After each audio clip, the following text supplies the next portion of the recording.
This Normandy Schools Collaborative Joint Executive Board meeting to order. Ms. Rigsby, can we establish a quorum through a roll call vote? Yes, sir. President Hodge, Present. Vice President Humphrey, Present. Secretary Taylor, Present. Director Edwards, Present. Director Pearson, Present. Director Milton Roberts, Director Dr. Petty. Here. Thank you. We do have a quorum, so if you all would please join me in the Pledge of Allegiance. I pledge allegiance to the flag Citizen freedom. And to the republic which stands one nation under God, liberty and justice for all. Thank you all so much. Thank you for making it here safely. We appreciate your diligence, especially to our staff, teachers, and our students, and our parents for making sure that this week we could come back together in the spirit of learning and in a safe environment. We're still working on our roads, and I understand our maintenance crews are really working diligently throughout tonight to make that possible. If we could, we join tonight as a board to do the work of this district, and we've committed to ourselves to establishing and practicing norms. And so I'm going to ask Director Pearson if she wouldn't mind reading those board norms for us.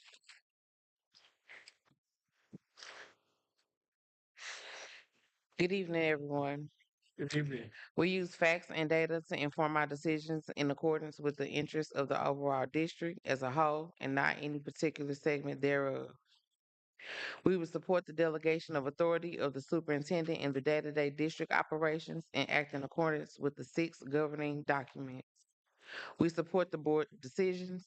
We come to the board meetings informed and prepared. We honor our elected role by being in attendance. We will honor all voices by encouraging individual input and listening to others. Thank you, Director Pearson. Please let the minutes reflect that Cheryl Milton Roberts is present. Thank you. Moving on to item 3.01, approval of the agenda for this evening. We all have been supplied with that agenda in advance, so I will entertain a motion to accept, approve those minutes this evening. So moved. Second. It's been moved and properly seconded. All those in favor, please say aye. Aye. Aye. Those opposed? Thank you. It has been approved. Item 4.01, public comments. We have not received any comments for this evening. We will pass on Norm's instructions regarding those, but I will say that we encourage our entire district to engage in this process. We've had some lively discussions and parent meetings and other gatherings throughout the weeks, and we invite all of our community to be present and leverage this opportunity to engage through public comments. Moving on to item 5.01, we've got some recognitions and celebrations this evening. So Chris, guide us in that process. Good evening, board members, President Hodge, and Superintendent. We want to take this opportunity to congratulate the leadership at Belnor Elementary School. They just received a $30,000 Catapult Technology grant from the Innovative Technology Education Fund. This grant will significantly enhance educational experiences, improve infrastructure, and foster a more technology advanced learning environment for our students at Belnor Elementary. School plans to use this additional funds to purchase 100 Chromebooks and charging stations. We want to recognize Ms. Jonetta Williams for successfully completing the grant application and our IT department for helping with the grant application as well. We want to invite Principal West and Ms. Williams up at this moment to receive recognition. That's wonderful.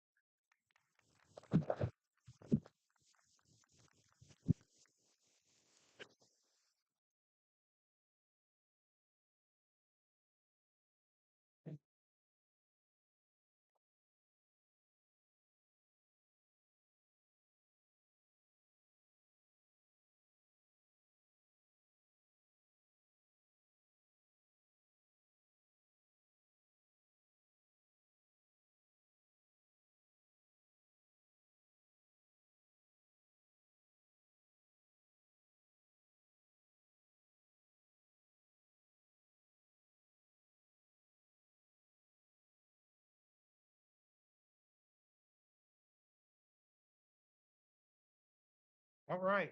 Does that conclude our recognitions for this evening? Thank you so much, and congratulations again on that recognition and award for our students. Moving on to items for information. Item 6.01, Gifted and Talented Program. Really excited to hear about that.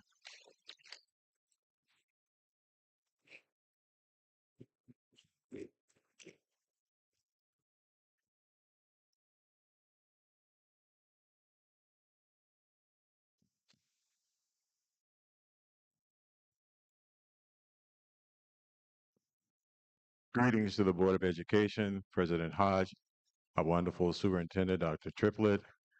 I know you've had an opportunity, by the way, my name is Anthony Taylor. I'm the Coordinator of Data Assessment, Professional Development, and leading up the work for our Talented and Gifted program. I know you had a chance to review the executive summary that the committee submitted to you. I want to send out a special thanks to the committee for working so hard and tirelessly on this document that was before you.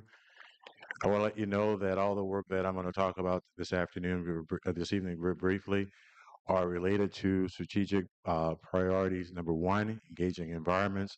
Priority two, college readiness and teaching and learning.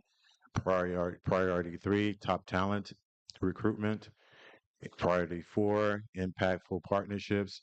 And priority five, 21st century learning in organizations. Wonderful. Thank you. All right. So, as you see there, or have you really got a chance to look at it? I'm sure you have. I won't spend a lot of time going through every aspect of it, but I do want to visit and then open it up for questions for any questions you may have for the executive summary. But for the pieces that I'd like to talk about just briefly tonight deals with our vision, how we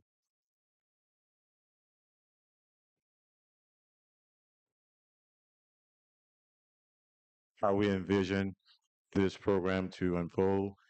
It's all about providing our learners with a transformational learning environment. It's also associated with them being critical thinkers and leaders in ethical and also meaningful impact in society.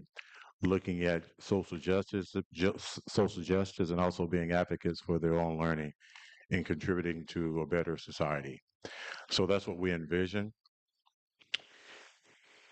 In our mission, as we carry this out, we believe that it's important for our learners that fit this category to have a very transformational environment where they can use their unique talents, and through that commitment, through advocacy for social justice throughout the world.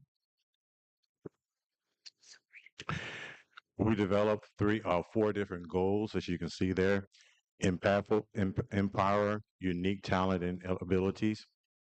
We think that's important for them to develop, or we develop for them individual learning plans that are unique to their talents. Providing professional development for teachers so they can challenge our learners to be the best learners possible. And making sure that they have opportunities for STEMs and art and all types of humanities. Goal two, fostering critical thinking and creative learning, creativity and leadership. We think it's important for them to be discovery learners, putting project learning emphasis and initiatives in front of them is important.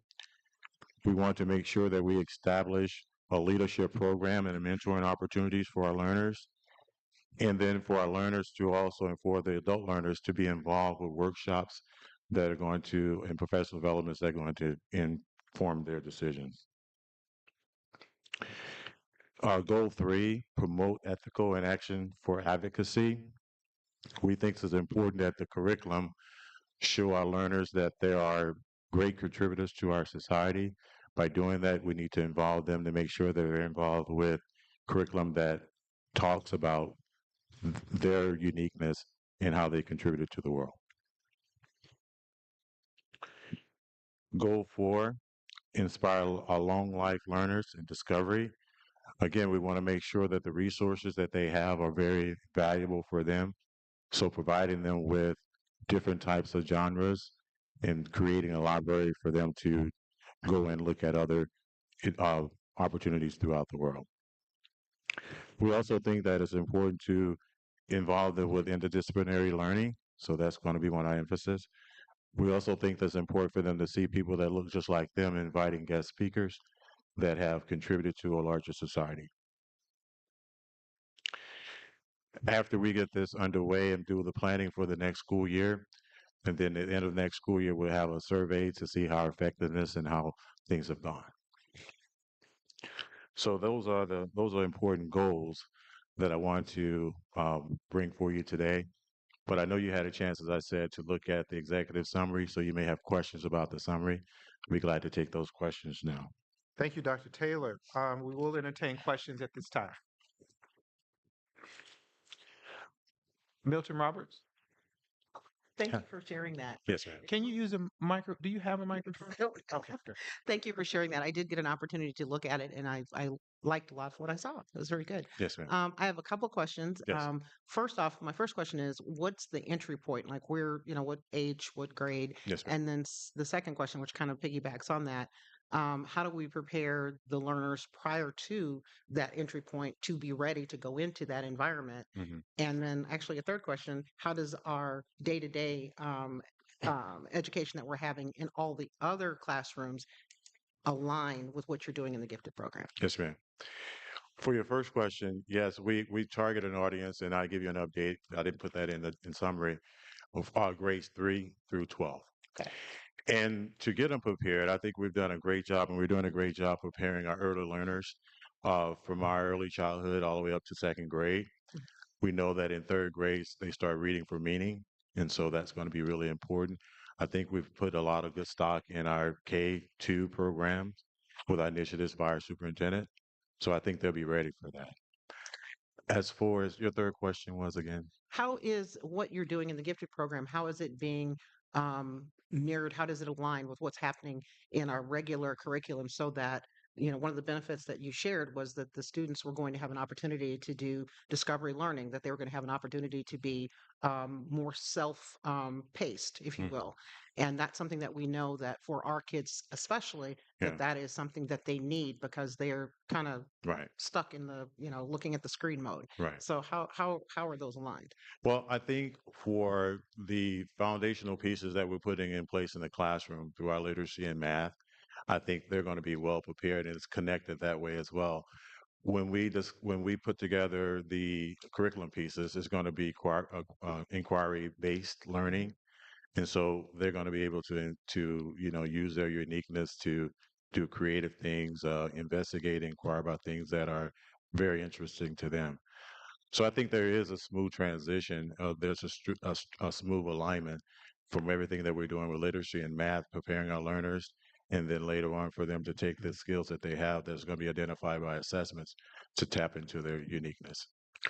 And Director Milton Roberts, there is an alignment, but the biggest difference is the rigor. The rigor is different. The levels of rigor is different in the two, in the regular classroom versus the gifted program. Thank you for that, Dr. Triplett. That's true. That's correct.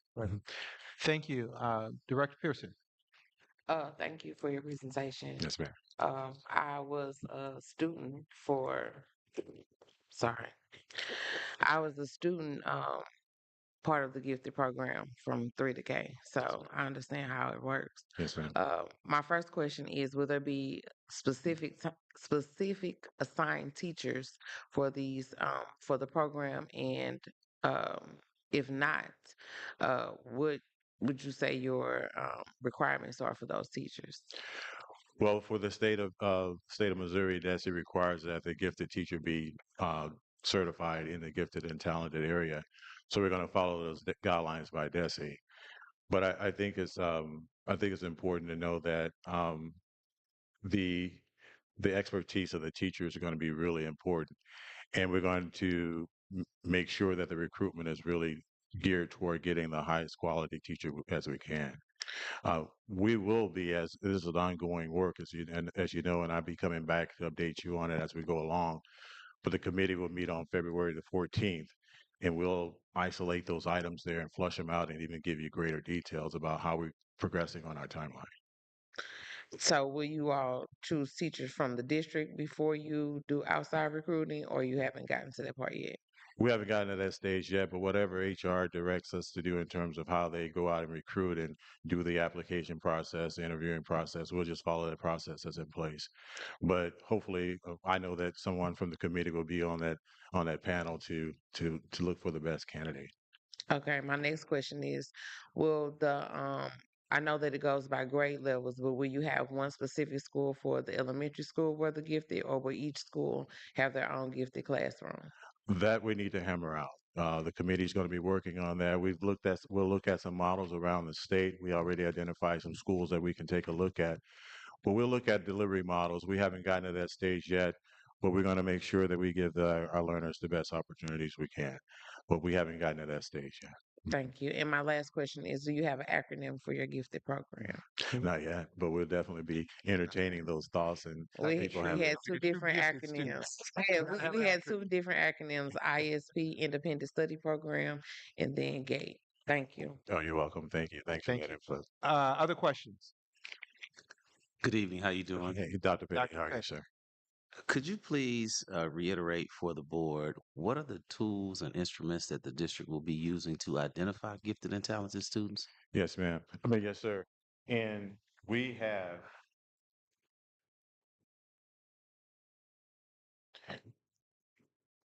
I don't want to fumble with my notes, but we have assessments that we're going to be looking at. All the ones that COGAT, some of the other assessments. We're trying to find assessments as we look for them, as we identify the ones that we have in our executive summary.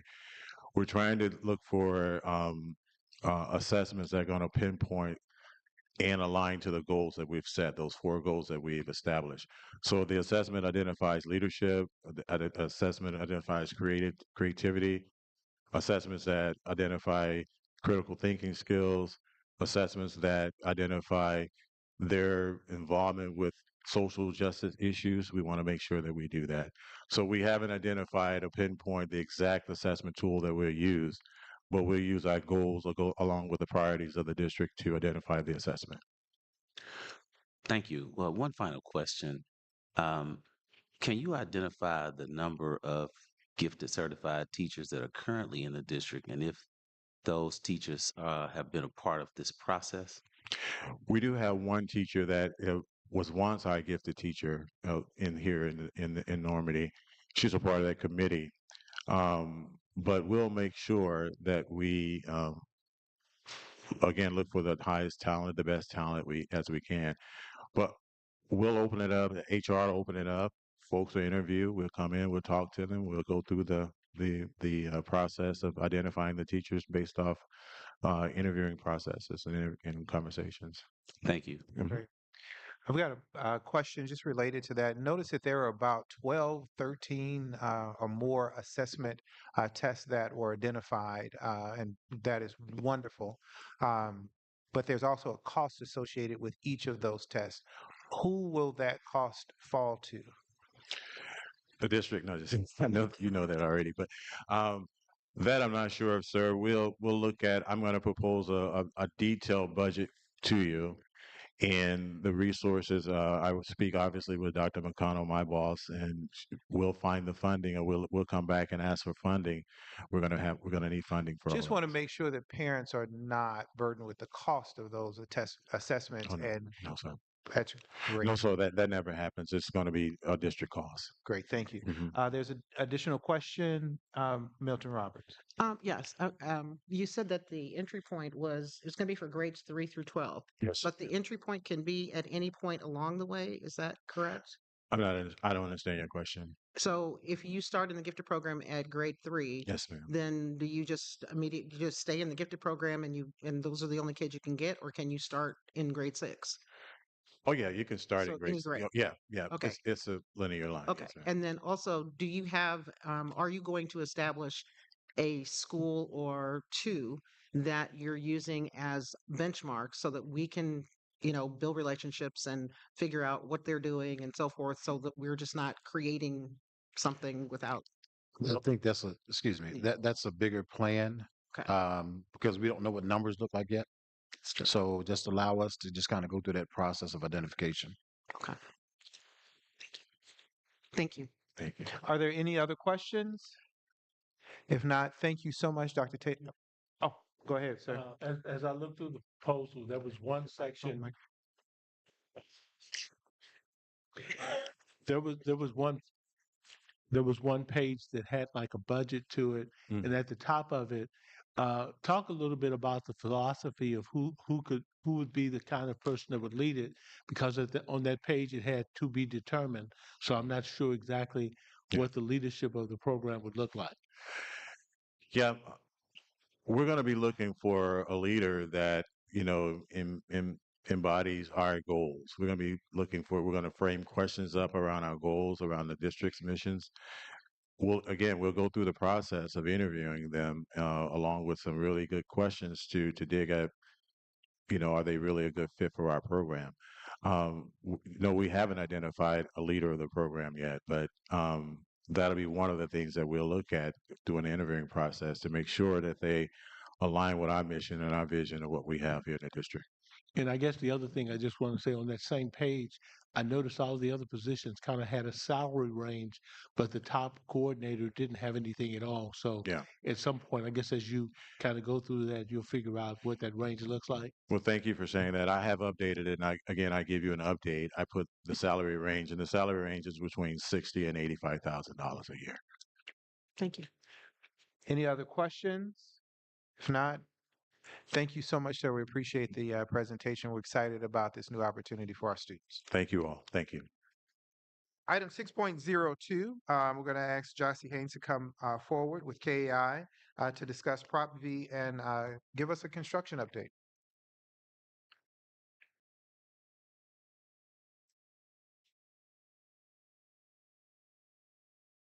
Good evening, Board. Good evening, Dr. Triplett, Good evening. President Hodge, and the parents and the families of this organization. I'll be giving an update. This is just a reminder of KAI's process for contract change order process and amendments.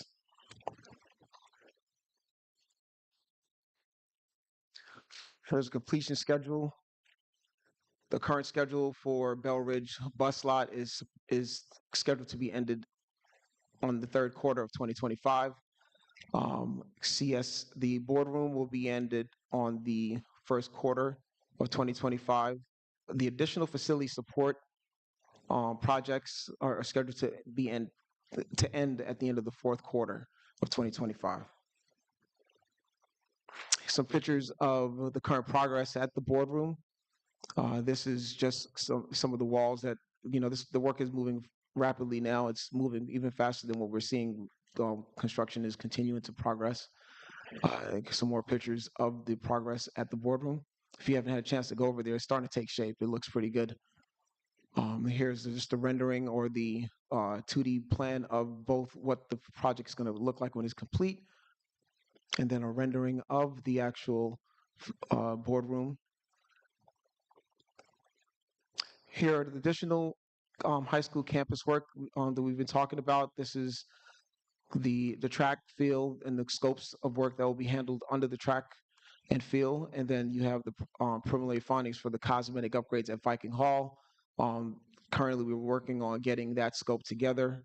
The track, the football field draft contract has gone out to Vernon Jones, who has been selected as the apparent low. So we're working through the contract language right now with them, making sure that the scope is clear.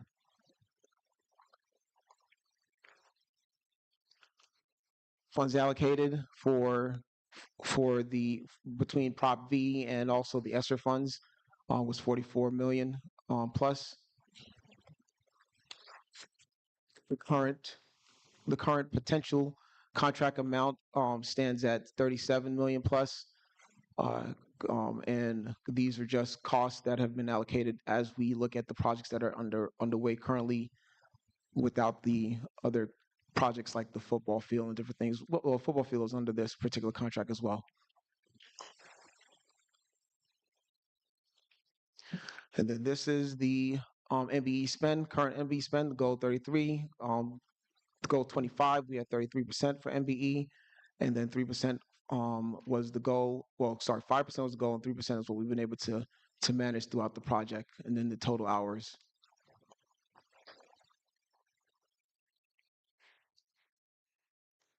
Oh, backwards. This is the savings log. Currently, we have negotiated and have credits amounting up to $2 million in savings currently. That's where we are today.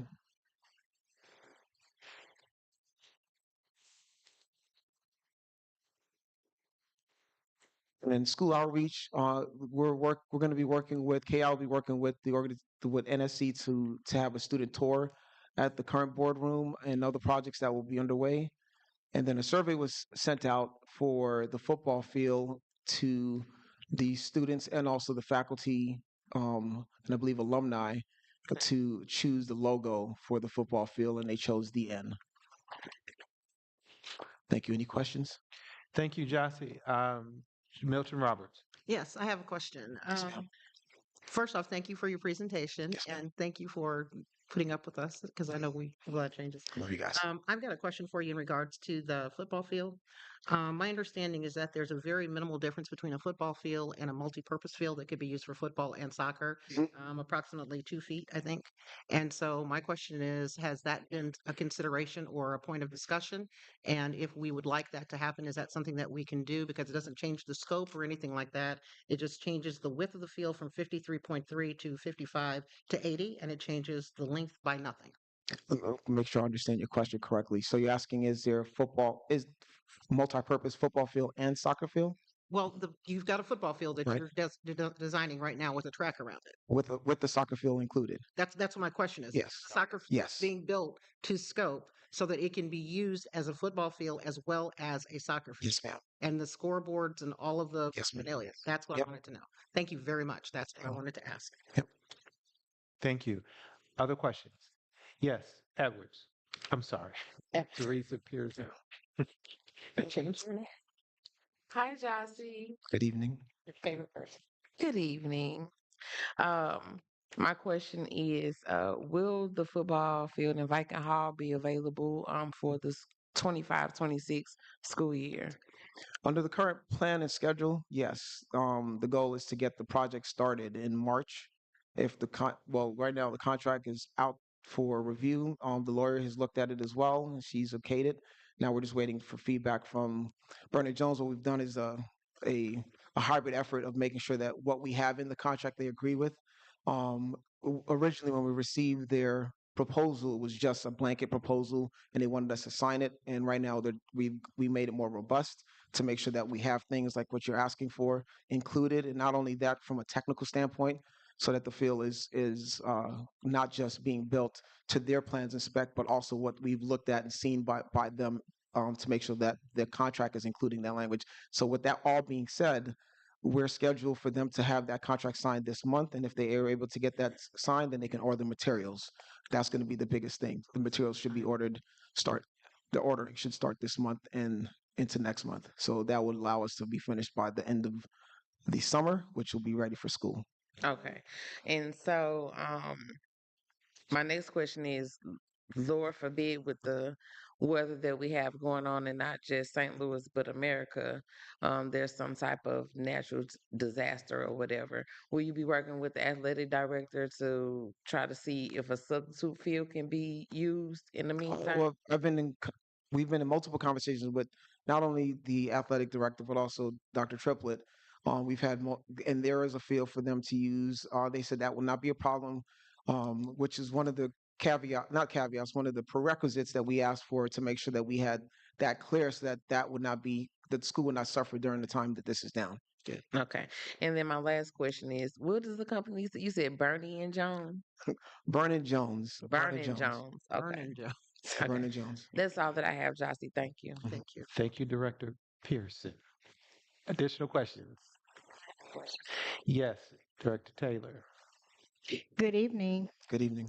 I have a question. You said that there was $2 million in savings Yes, ma'am. uh, Throughout the duration. throughout the district. Okay, so I guess my question is that money available to be utilized for other areas at the high school? Because I think the money was designated to be used for the repair and the upgrade of things at Yeah, I think I understand your up question. at the high school and surrounding the high school? So that $2 million is an aggregate. So, Okay. the dollars that we have left in the project Mm-hmm. with the unencumbered funds Mhm. includes, any of that savings is already calculated in the total spend, if that makes And the sense. reason that I asked that because at the last meeting I asked the question was asked of Mr. Brooks regarding any additional monies that are left. I made a phone call to him because I mentioned in the past I do have a ninth grader who's at the ninth grade academy. It has been stated just like during the summer months, it was extremely hot and now it's cold. Mm. And so, are there any particular plans to do anything with the ninth grade academy? I was told that there are window units that are still in the building. They have them covered up from the outside. What does that do about inside of the building? So you understand my I my completely understand question? your Yeah, I'm question. just wondering, is there something or are there any plans being made to do any type of work on that ninth grade academy? The direct answer is no, Mm-hmm. but the long answer is that part of the master plan, that will be something that will be looked at during the master plan. But I would say on top of that, I would defer to maintenance because if there are any items that are needing to be completed before a scope is created, any that would be done through the maintenance budget. So the Okay. construction budget is really going to be looking at infrastructure, new construction, and different things like that, or any kind of work that will be considered of that magnitude. So there's a dollar figure that would probably enact that. Okay. And I just asked a question. I'll keep asking the question because that's a concern for me. Absolutely. And so I just wanted to be on the record Well, that just Director Taylor has been asking because that's my concern that I ninth will, grade I will add academy. this that when the original scope of work was considered for all the facilities to be remodeled, Mm-hmm. the ninth grade was not that was not included in the full gamut of the projects.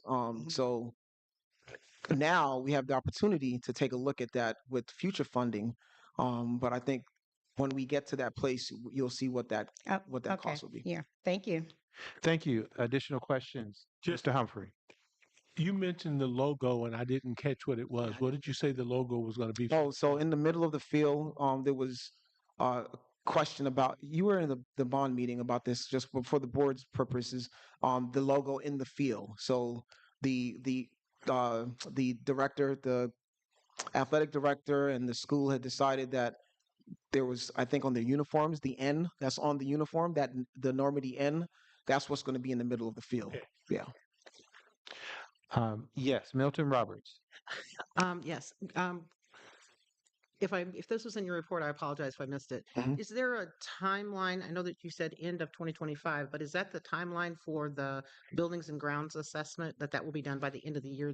Or is there a more specific timeline? Yeah, that's also included that the assess that the and I want to be clear that it's the beginning stages of the next phase, if that makes any sense. Right. So yes, that's the shorter effort, but the longer effort will be actually the repairs of the facilities, right? So, but that will not be done at the Right. end of the Right. year. Right. Right. Just the planning of it. Right. That's Okay. the plan. So let me ask another question. Yes, on ma'am. that. So as you're going through and you're looking at repairs, okay, so Mhm. we've got quite a few newer properties, and then older.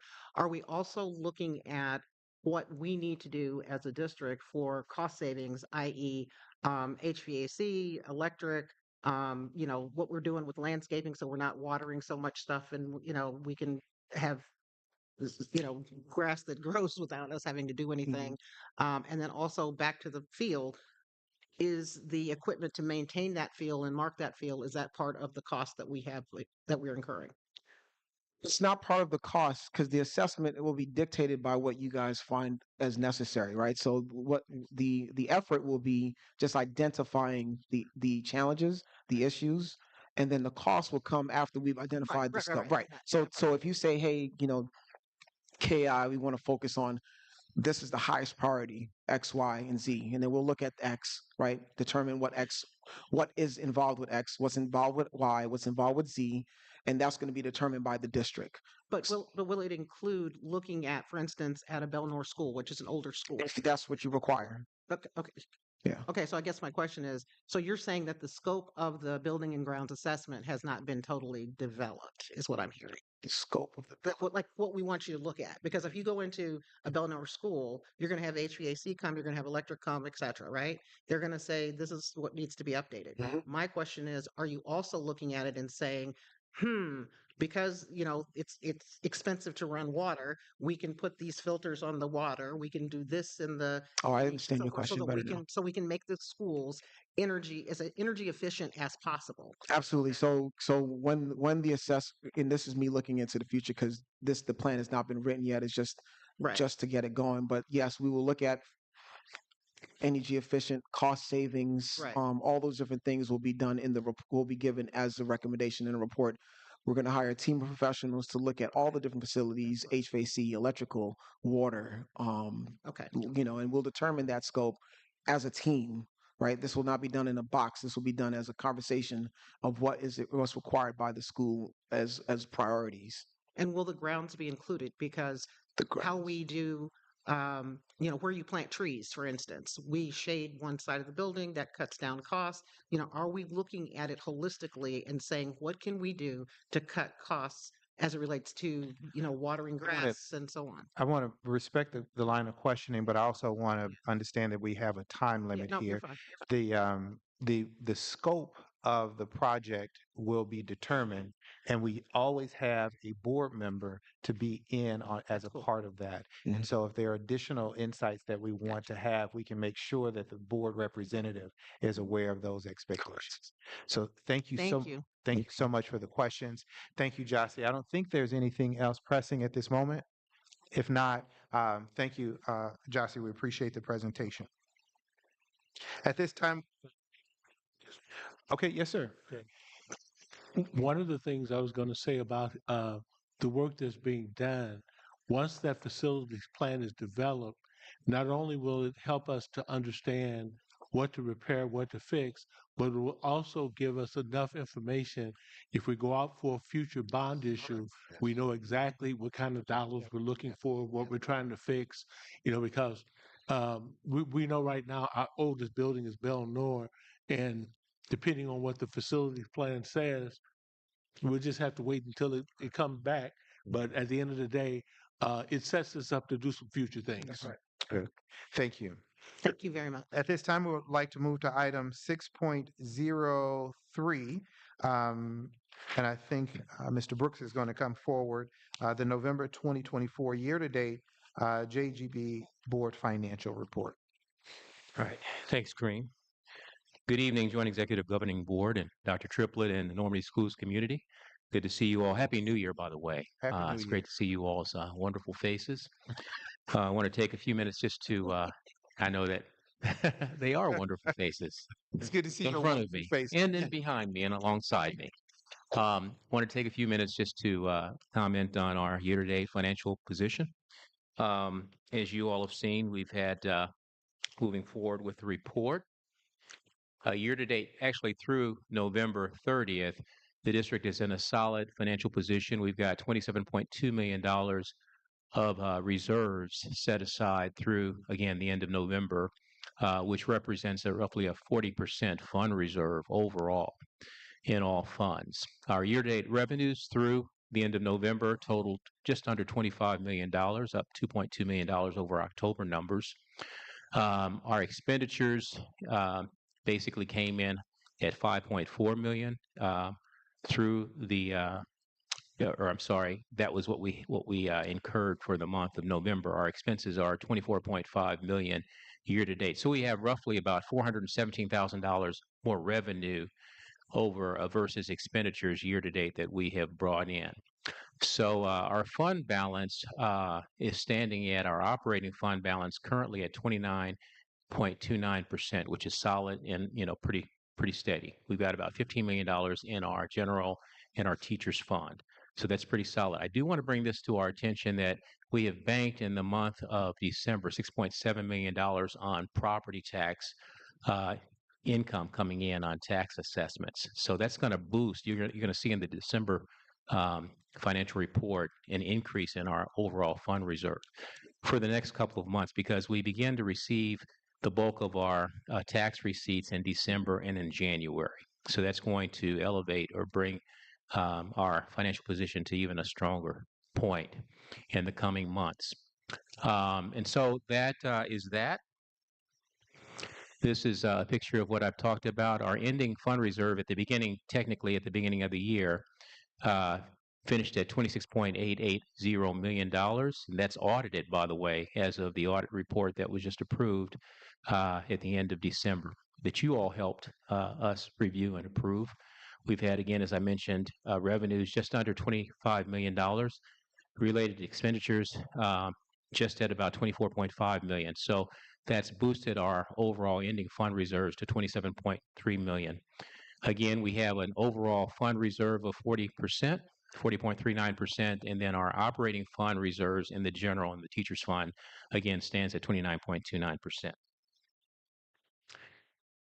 With regard to some of the other things that we've got going on, Mr. Haynes has kind of pointed some things out, but again, we want to point out the audit. Just really want to thank you, the board, for your contributions and your time. That was a sacrifice in December because we had basically, in essence, 3 meetings to get the budget approved. And so this was a yeoman effort by the district, and it's been successful. We ended up completing the audit in time, and we got the highest rated rating, a non-modified or non-qualified audit opinion, which is as high, it's like an A audit rating overall. And that's outstanding. And that, the district should be commended for that because we've put a lot of work in, not just our finance and operations, but of course the superintendent's office, all of our offices have worked hard to really move the district in a positive position and direction. And we, as a result of that, received all of our points from the operations, the financial area, with regard to our APR position. We've got 2 points here in getting our audit in a good position and submitted timely. And then earlier in the fiscal year, we completed the annual Secretary of the Board report by the deadline as well. So that's something that we have to really, all of us, clap our hands about because we collectively work together on that.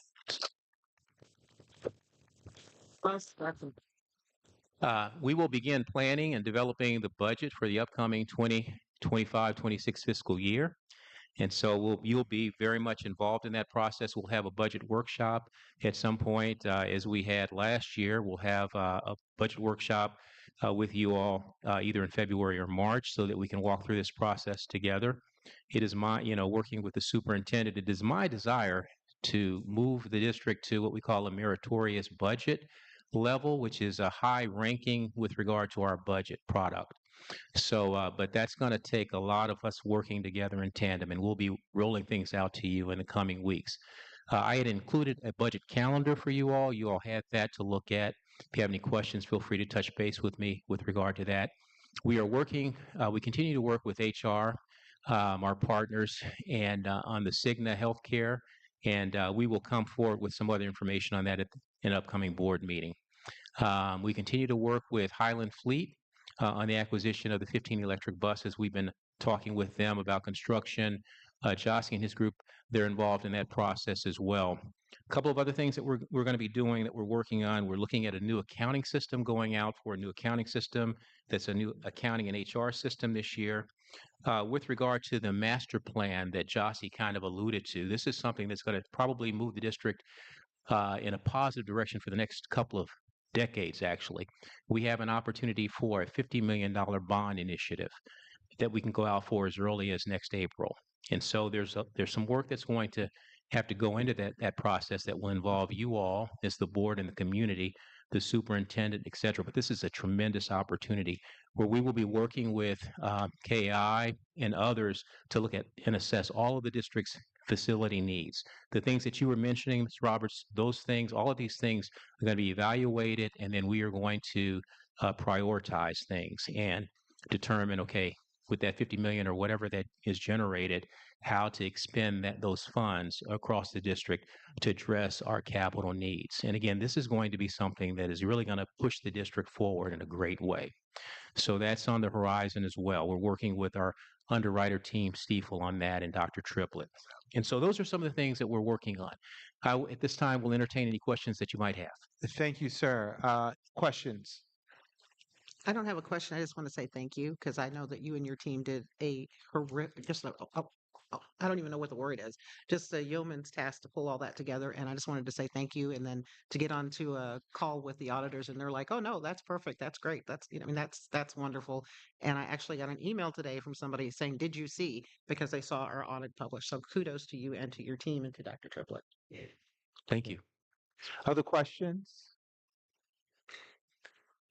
Thank you, Mr. Brooks. And I think it should just be said again, especially in this heightened time with school districts and questions around finances and the management, and in some cases mismanagement. It is wonderful to get an audit that is unmodified and to have that rating. So hats off again to our leadership for the fiscal stability of our district.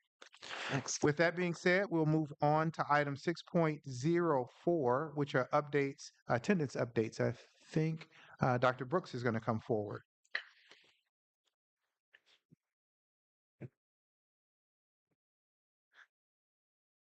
Good evening, everyone. Good evening, Dr. Triplett, Good evening. Mr. Hodge, directors, the Board of Education. Good evening. Today, I'm updating you on the attendance information as of December 20th, 2024, the last day before the winter break. Our strategic priority focuses on impactful partnerships to strengthen family and community partnerships through tighter coordination and alignment to strategic priorities.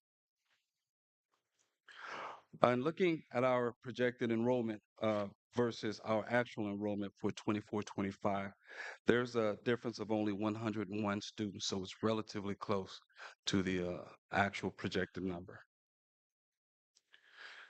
There was a slight decrease in December regarding attendance, but our expectation is to have a realignment for the second semester of meeting our 90-90 attendance starting in January.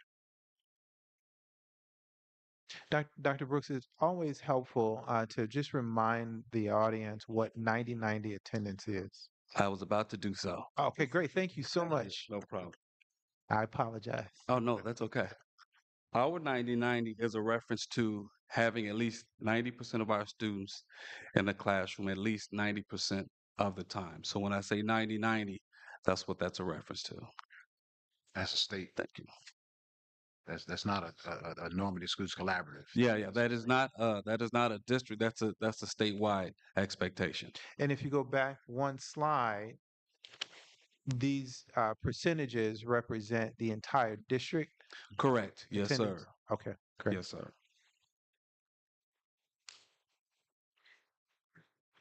In working to improve our 90-90, we have some of the strategies that we use on a daily in schools as well as in central office.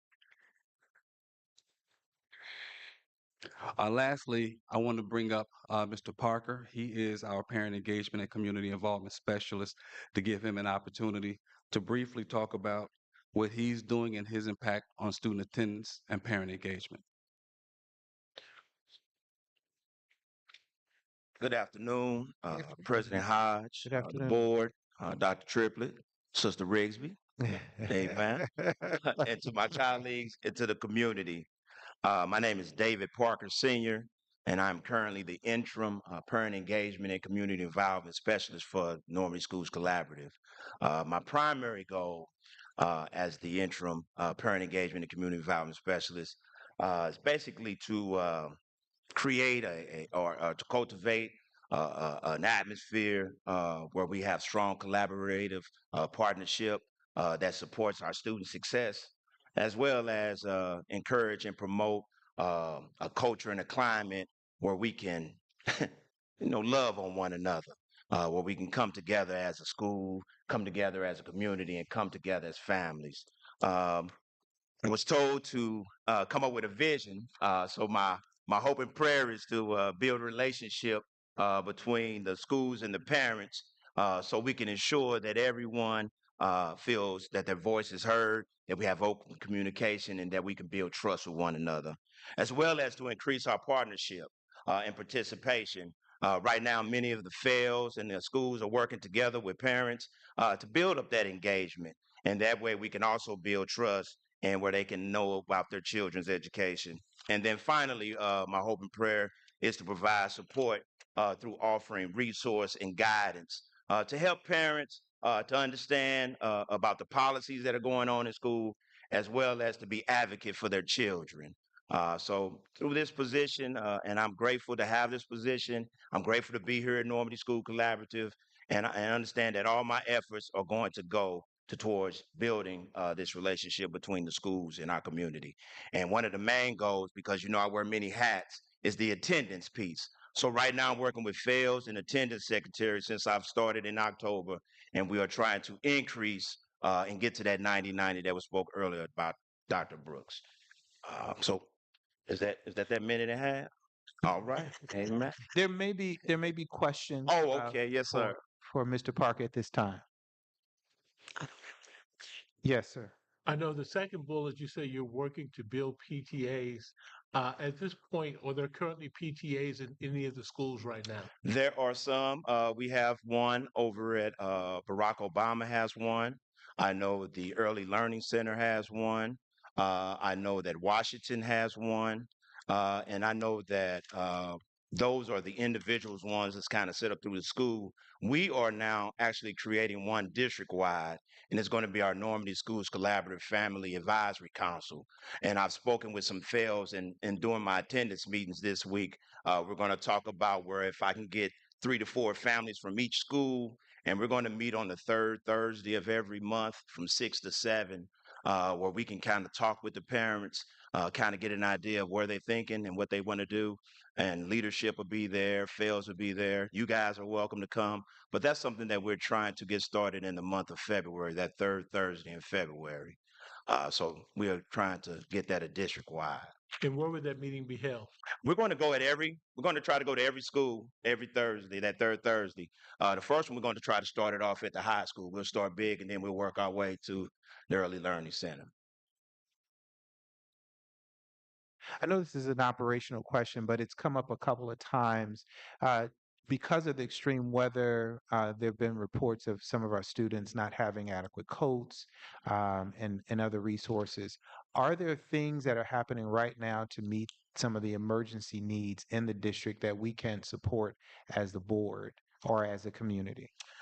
That has not come across my desk, President Hodge. Okay. But I do know that the FAILs that I work with at each school, they have winter coats, and they are getting information out to parents and families and guardians and caregivers to let them know that if they need something, that they have the resources, and if they don't got them, they know other partnerships throughout the community that they can reach out to. That could be kind of a sensitive thing. So how might parents notify the FAILs or the FAILs go through? They have what they have is a survey that they sent out every time that they have functions going on. Parents sign up through emails and things of that. So they communicate that way through the parents, so they know to email the FAILs or give them a personal call. There's a direct relationship. Yes, sir.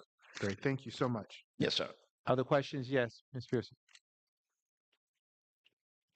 Good evening, Mr. Parker. Hey, how you doing? My first question is, with your work in doing your primary focus, will you be working in heavy collaboration with the FAILs? Yes, we basically, I guess I'm the FAILs of the district, so I kind of work hand in hand with the FAILs. So kind of the same thing they do is we kind of work together. Okay, and then my next question is, will the district-wide PTA, will it be allowed more than 3 families from each school? That you, this is about this is my 30th year in education, and I've learned that you kind of have to start small, and then once people see what's going on, and once the people that's in that small group start going on, they'll go out in the community, they'll start talking about it, and then we'll start growing from there. But we need to at least get something rooted and started. So that's the foundation. But I'd love for everybody to show up, to be honest with you. That'd be a blessing for everybody. But I think if we can start with 3 to 4 right now, just to get going, each month can get greater and greater. That would be lovely. I only say that because me being a parent of the district, I know that Dr. Triplett offers an option for a parent advisory board, and that's a different time slot. And so, with you having your time slot, the two programs can provide the support for the parents if needed. So that's why I'm saying more than three Yes, ma'am. families. Yeah, 'cause from what I understand, I know that his is like during the day, and then Yes. mine would be in the evening So time. for the parents who are available during that time, That's yeah, that may be perfect. But then yeah. for the parents who And then aren't, we got something for you on that as well. Yes, ma'am. that's my only questions for you. Thank you. Great. Thank you so much. If there are no other questions, we'll turn it back over to Dr. Brooks. All right, thanks, Doc. Any additional questions? I have Yes, a ma'am. question, Dr. Brooks. Director Pearson. Oh, sorry. The role of the parent engagement and community involvement specialist. This is a position that we already had, correct? Correct. Thank you. Other questions? If there are none, thank you so much. Thank you for your presentation, sir. Thank you. Moving to item 6.05, Normandy High School update. Mr. Nave.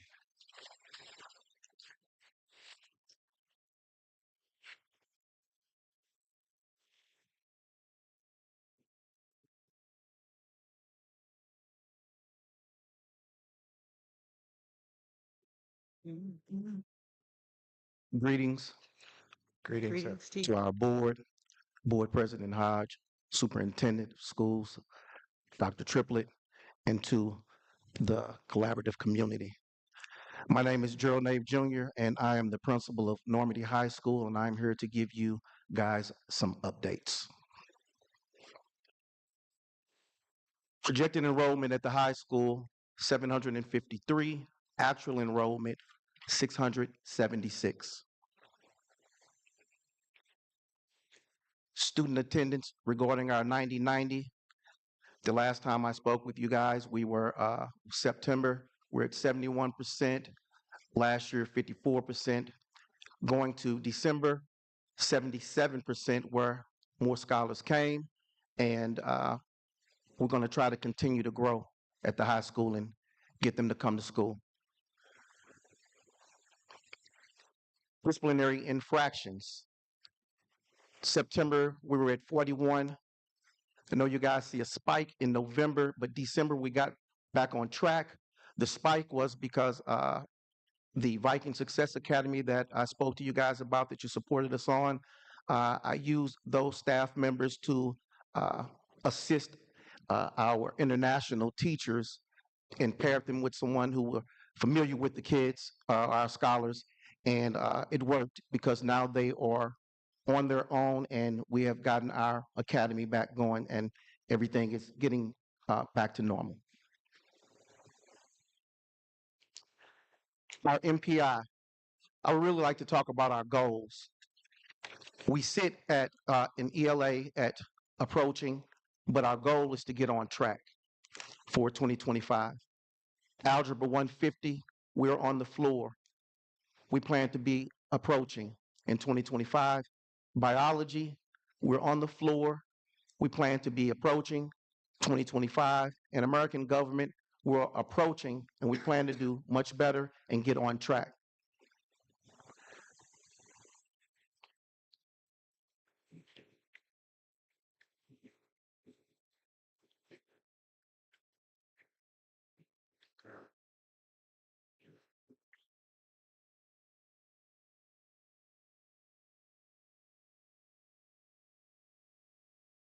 Bigger, small,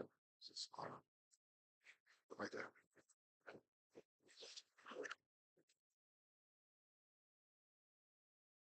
Get back on presentation.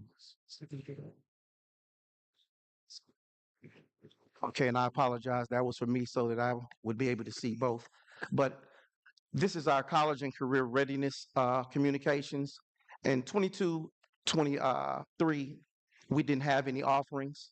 23-24, we offered our scholars an opportunity for advanced placement classes, Project Lead the Way classes, dual credit classes, dual enrollment classes, and our total participation for those courses was 365 scholars.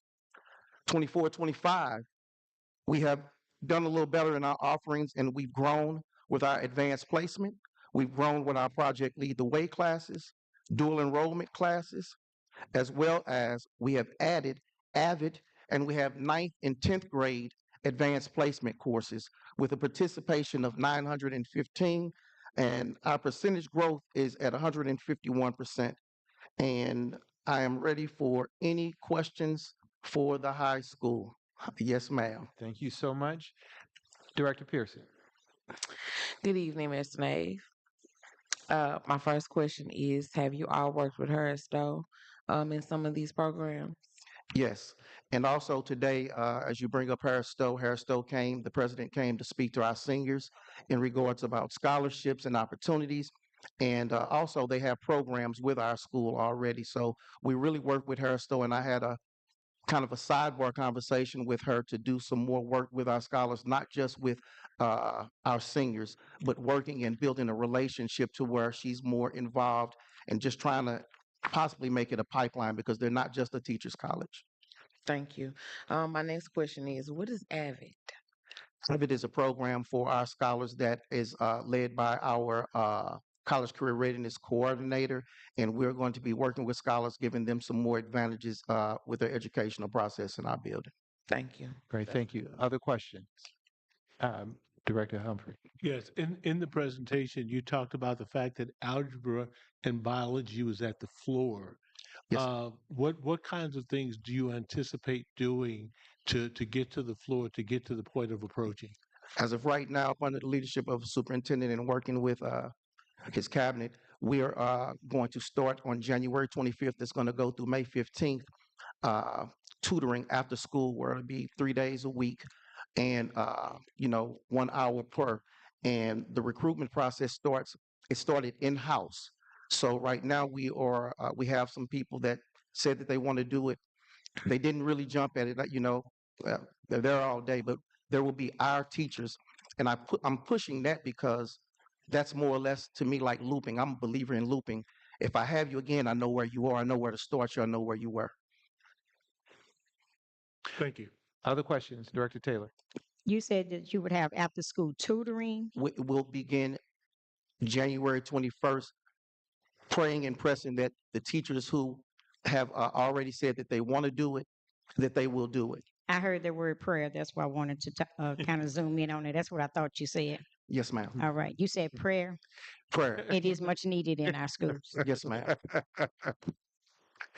Additional questions? Yes, Milton Roberts. I guess my first question is, do you need additional tutors? And if so, Well, right now we have our teachers, and we're giving them the opportunity. Right now, I have several math teachers who have already said yes, and 2 ELA teachers. So my team and I, we're going to basically interview them. And if it's not about the money for them, they may be able to split the time because it builds relationships, and when they can see that administration, teachers, or any one of us volunteer, or we're doing things with them after school, especially academically or socially in any kind of way, it builds a better culture and climate. and then another question, as part of the career readiness and so forth, are you planning to have any type of career exploration fairs or job fairs or anything like that at the high school location? Working very closely with our college career readiness person. I'm not going to say that she does it or I do it, but that's her thing and what she does. But we meet once a week.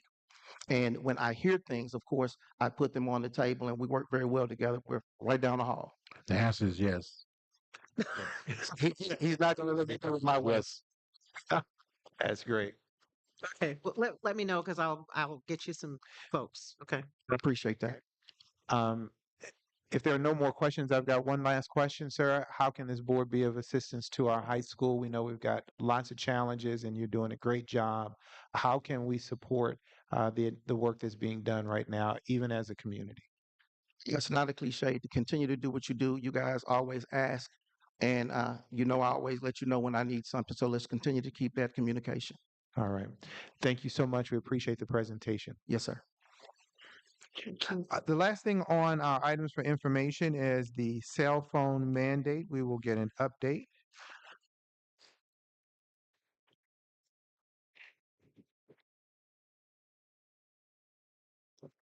Norm, we've been taking you through on these cell phones, haven't we? My God, man. Well, good evening, Mr. President, members of the board, superintendent, and ladies and gentlemen.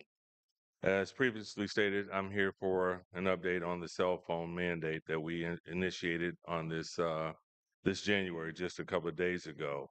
So, as you all know, on December 19th, we hold a community forum right here in this room. We had parents that did arrive and had some concerns. So, first, I want to address some of the concerns that they had, and then we'll move on where we are to this point. Some of the parents' concerns were students walking home without their communications. We encouraged them in that meeting to we understood where they were coming from, but we encouraged, as we did back in the day, to allow their children to walk home in groups and to call or go directly home from school and then notify their parents that they're home when they get there. That was our recommendation. Students not being able to communicate with their parents during school emergencies. We addressed that concern by stating that we have a communications department that will work diligently during these emergencies to make sure that parents are notified what the emergency is, where it is, and where they can pick up their students. Students not being able to communicate during medical emergencies. We are working closely with our nurses to make sure that they understand of our baby's needs and who has medical conditions that need constant monitoring, and to keep in constant contact with those students. Students being exposed to predatory people or issues during their walk home or when they're not actually at school. Again, we encourage that these students walk home in groups, and that way they can notify and not be so susceptible to predators. And then the last was parents not having enough prior communication. And we dispelled that whole thing by indicating and explaining to them that we've been communicating this cell phone initiative since the beginning of school, all the initiatives that we had for the last couple of years. So with all that, parents were still not totally satisfied, but I think the majority of them understood where we are, and we explained that this was totally to improve our learning community. And that alone was our sole concern. So here we are now, 2 days into the cell phone ban. Yesterday was the first day, and I won't say it went over without a hitch. We had a lot of students that obviously did not get the memo or just totally ignored it, tried to bring in cell phones, and some were a little bit belligerent, but the majority of them, and I repeat, the majority of the students, and I think the principals will agree with me, readily gave up their phones with the understanding that they would get them at the end of the day. I think the high school, and not to give too many numbers, but I think the high school collected about 260 yesterday. It was slightly less than that today. I think the middle school has collected about 50 to 60 on both days. We have had a lot of parents come up and voice their concerns. The school has done, and the principals has done a great job of addressing those concerns and reassuring the parents that we are understanding, and will address them and try to communicate the best way that we can. So we will continue this, and obviously not everybody's going to agree with it, but this is the mandate, and this is where we are, and this is why we are where we are. So Great. I'd like to start out by saying thank you for your commitment to this. Thank you to our superintendent for his unwavering commitment to this effort. These are drastic measures because these are drastic times. absolutely.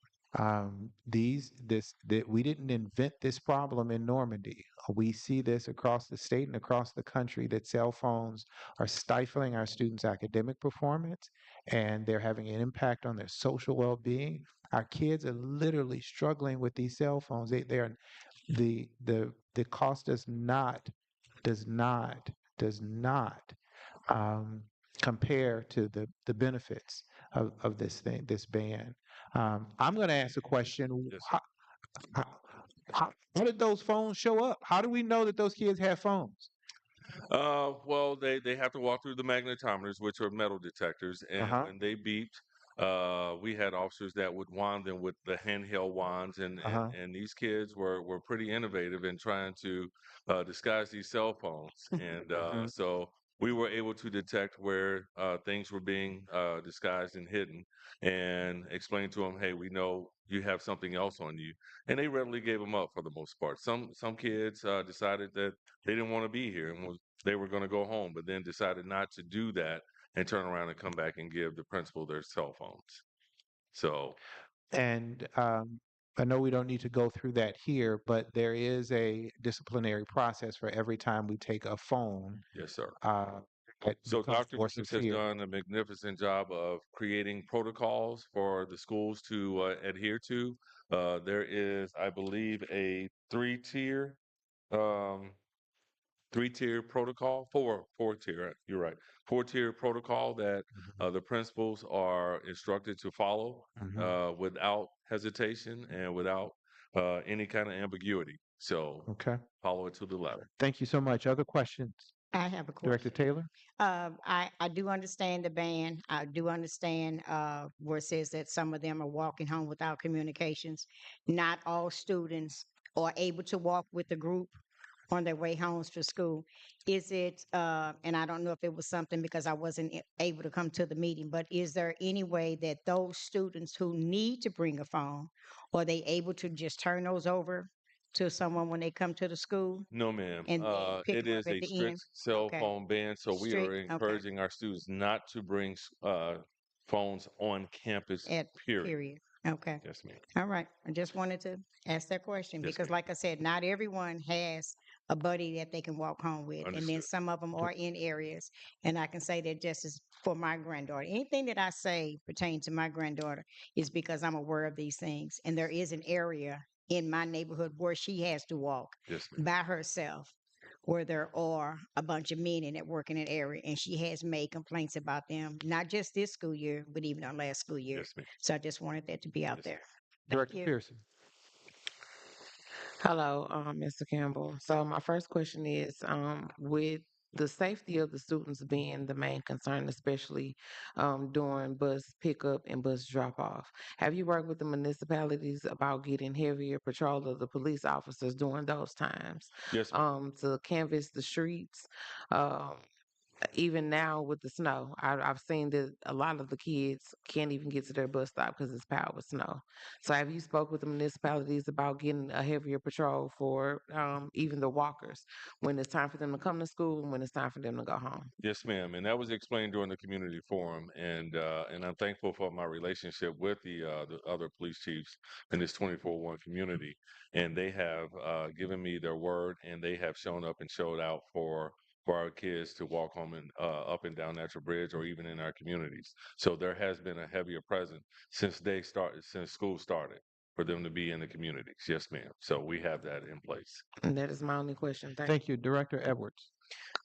Good evening. So I have a couple questions. My first question is, it is my understanding that we have English language learners, and they most times use their phones to translate between the teacher and themselves. How have we navigated that since we've put this cell phone policy in place? Well, there's technology out there that we have encouraged our is it ELA students? Is that what we're doing? ELL students, I'm sorry, to invest in, and we've invested in some things to make sure that we're able to communicate with our students And laptops. and laptops. They use laptops. Each building have laptops, and so our ELL students use those laptops to communicate as well. And it's also my understanding that this was presented to us as a cell phone ban, but I'm understanding that all devices are being eliminated from the grounds.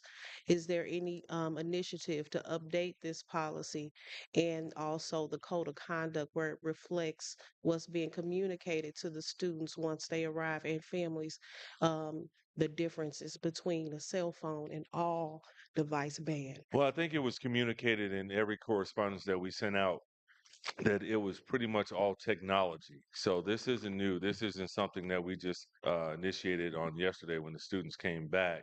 So the way I understand it, and Dr. Triplett, please chime in at any time. But you guys create policy. We Implement the policy. implement or create mandates or operational policies. You guys create district policies. So if that's something that you guys are No, we interested did say technology devices. We just put an emphasis on cell phones because there was an emphasis on cell phones. But we did say technology devices. Okay, so I guess what I need to communicate this evening is, will there be communication, as much as communication it was to mandate this policy for cell phones for all the other devices? Because I'm sure that the children have come to the school with other devices outside of cell phones. So will you update this mandate to include in the communication to students, parents, and teachers that it's not just cell phones, it's all other devices that they bring to the school as well? Yeah, I think that I we've want to got. I want to jump in for Go just a second. I think that this is an excellent question, and it is it's one that has to evolve. There's a policy that needs to be developed. It is this board's responsibility to adopt policies and to develop policies, and the staff's responsibility is to implement it. And so, Director Edwards, I'm going to ask you to help us develop and implement a policy that clarifies what devices are allowed, what does the ban include, because I think it's unfair to ask a question of Chief Campbell that we should be articulating. And so this is all new and evolving space. Yes. And I think together we can figure this out. But we knew that it was going to be bumpy, but we knew that we'd have to do it. Absolutely. And so we will work together to develop a good policy that's clearly communicated to this community. And we're going to ask for their continued patience as we navigate these waters. That meeting that was held, we had a wonderful group of parents to come out, and they clearly articulated their concerns. One of the parents on that night is now running for the board. That kind of engagement is exactly what we want, and we believe that yes, there are some challenges, but there's nothing that we cannot solve if we all dive into this thing together and try and figure it out. I do have one. I want to go to Milton Roberts, and then we'll come back to. She got my question. Good. Okay, great. You said that there were 4 tiers. Could you give me those? Yes, ma'am. So the first offense, cell phones will be confiscated by staff members and turned into the school office. Students may retrieve the phone at the end of the school day. A warning letter will be sent home to parents or guardians. Is that for the first? That's still number That's one. for first Okay. offense. Yes, ma'am. Second offense, cell phones will be confiscated and held in the school office. Parents or guardians will be required to come to the school and retrieve the phones. The students will serve a 3-day detention. Third offense, the phones will be confiscated and held until the parent or guardian's meeting is conducted with the school administration. Additionally, the students will serve a 1-day out of school suspension. The students will be placed on a contract. And then repeated offenses, I actually don't have that, Doc. All of those mandates and disciplinary actions have been clearly spelled out and shared with the entire community. And Yes, so sir. we do have a record of those things being sent to the board Yes, and to the community. And so we have those things available to Yes, access. So we appreciate you sharing them. Yes, sir. Yeah. Thank you. Are there other questions? If not, yes, ma'am. My last question is, and I guess I don't know if you can answer, Norm or Dr. Triplett, but due to those infractions that are placed in the code of conduct that for these cell phones being brought to school, and they go up to 4, and the last one I'm understanding to be the student will spend some time at CASA. Will this reflect for every grade level, or will it only be for the high school? So currently it'll be for middle and high school. My plan is to work with Dr. Powell tomorrow to determine an exit criteria for those students with encouragable conduct. So please stay tuned for that. That'll be, that's forthcoming. Great. If there are no more questions, we want to thank you, Chief Campbell, for this presentation. Thank you all. Have a good Thank you. Moving to item 7, items for discussion and action. There are no items for discussion and action at this moment. So we will go to item 8, items for consent. We've all been provided with those items for our consent agenda. So at this time, we'll entertain a motion to approve the consent agenda. So. Second. It's been moved and properly seconded. Through a roll call vote, Ms. Rigsby, can we have a roll call? Is there any discussion on the consent agenda? Through a roll call vote, can we? Roll call vote on the floor is Mhm. for the consent, the items for consent. Yes. Director Dr. Petty, Yes. Director Milton Roberts. Yes. Director Pearson, Yes. Director Edwards, Yes. Secretary Taylor, Yes. Vice President Humphrey, Yes. and President Hodge. Yes.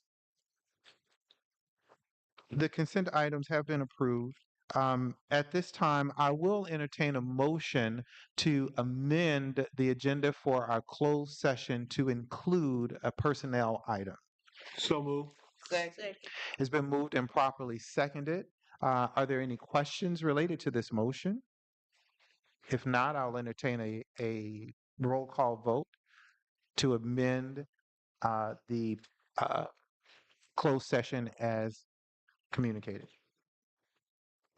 The vote on the floor is for the amended agenda for executive session. President Hodge, Yes. Vice President Humphrey, Yes. Secretary Taylor, Yes. Director Edwards, Yes. Director Pearson, Yes. Director Milton Roberts, Yes. and Director Dr. Petty. Yes, thank you, Ms. Riggs. Yes, sir. Thank you. At this time, because we've done so well on time, we will entertain item 10.01, board announcements and comments, starting with Dr. Petty. Just want to say good evening to everyone. Can you grab a mic, Dr. Petty? Just want to say good evening to everyone and nothing but well wishes for you and all of the endeavors that have been discussed tonight. Thank you. Thank you. Director Milton Roberts. I don't have a whole lot either. I just really wanted to say Happy New Year, even though it's a little bit beyond that. So happy 2025. Hopefully everybody is staying warm and dry and out of the snow. That was a little bit of a lot. Okay. And just want to say, because I think it's important, please, please, please encourage your students to read. Please, please, please read to your students. Please, please, please make sure that they have a library card and that they all know how to get to the library in their school. Reading is fundamental, and we can't do math if we can't read. We can't be leaders if we can't read. So we need everybody to really get on that bandwagon and help our students with their reading. Thank you. Director Pearson. Good evening, everyone. Happy New Year. I'm gonna keep it brief tonight, but still sassy. Lucas Crossing, over the winter break, they had a winter extravaganza. It was their version of the Nutcracker, and it was funny. I think it was more funny than I was expecting. It was good to see the international teachers come in and interact and enjoy the festivities with the students. We had a Normandy alumni basketball night, which was a great success. I was not able to attend for personal reasons, but I've heard nothing but good things about it. So we want to keep supporting our district. There are a few events going on this Martin Luther King weekend. The first one is the annual Mid St. Louis County Martin Luther King Leadership Breakfast, which is going to be hosted at Normandy High School this Saturday, January 18th at 9 a.m. There's a link on the website and social media pages to sign up for Eventbrite. The parade for the Mid St. Louis County MLK event will also be Monday, at 11 a.m., starting at Barack Obama.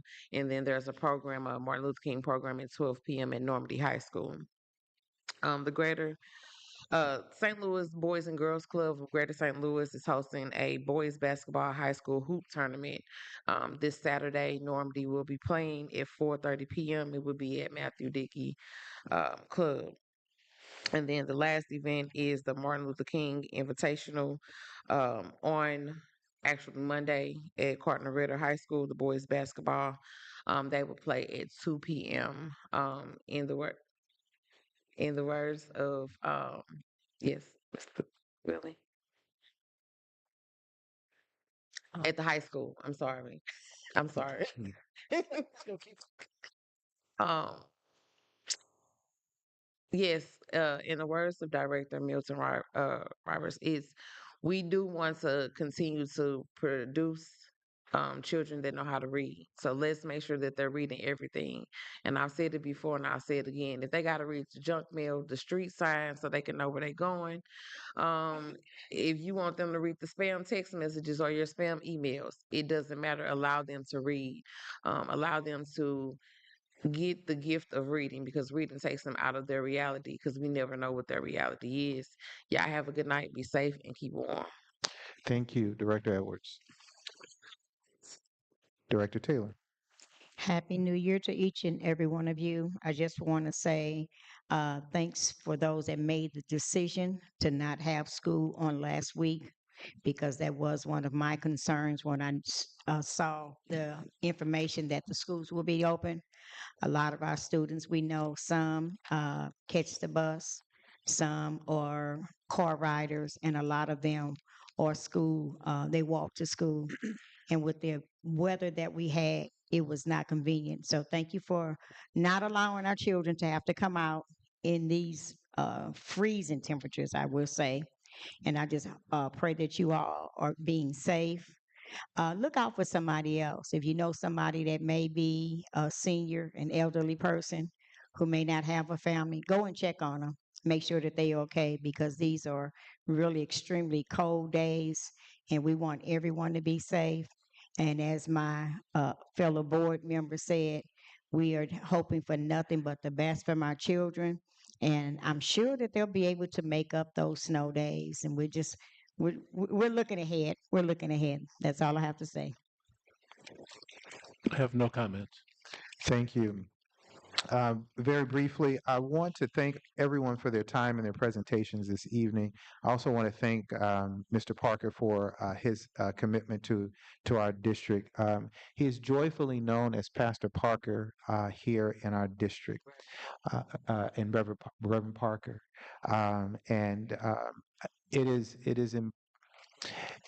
It reminds me of a quote from my sophomore English teacher. He said that every educator at some point in their life becomes a preacher, because we recognize that the work that we do is more than just developing the mind, but we're developing the heart and the character of our students to be a part of our community. And so we thank all of those who have chosen to serve in this noble profession that we call education. Thank you to my fellow board members for your commitment. If you see us disagreeing, if you see us in an entangled battle, it is because we know that education is a confrontation with ignorance. We must wrestle for the hearts and minds of our children. It is not a personal battle. We all love each other and we appreciate the commitment that each of us brings to this district. It is all for our children. And I don't mind getting down and tussling for the well-being and education for our children, but do not be dismayed. This is so that we can create the best opportunities for our students in this district. So let me be the first to say, William Humphrey, Ms. Taylor, Erica Edwards, Teresa Pearson, Cheryl Milton Roberts, and Dr. Petty, thank you for your diligence and your service to this district. I will at this time, thank you.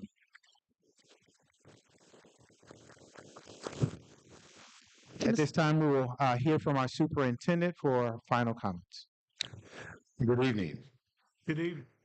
So, just a bit of information for you. No superintendent, no area superintendent in any area you go to makes an inclement weather decision in isolation.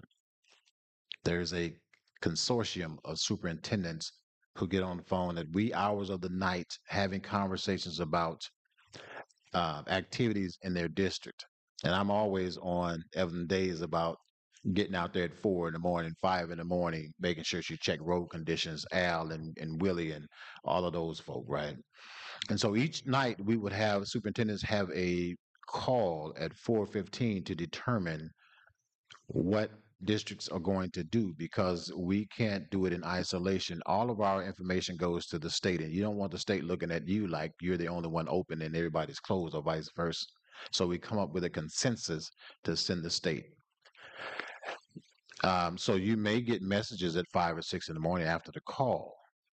So that's when we make the call. As soon as we get off the phone, or before we even get off the phone, I'm emailing our board president, our Joint Executive Governing Board. I'm emailing our executive staff so that they can start communicating to people on their inclement weather trees. So that's how that works. Additionally, I want to really, really thank our maintenance team. I mean, they really worked hard. Yeah.